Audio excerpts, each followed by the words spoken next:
you don't believe us, then ask the hundreds of workers who use this quick service canteen every day. Or even better, study the menu.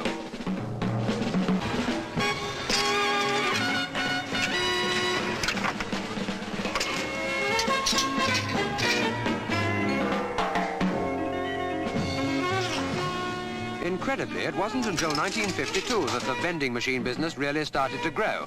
Now it's a multi-million industry, with British brains rapidly catching the Americans and Germans.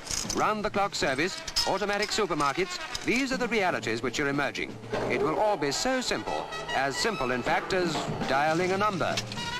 But it's good to know that in this rush of automation, there's one machine which actually gives money to the customer.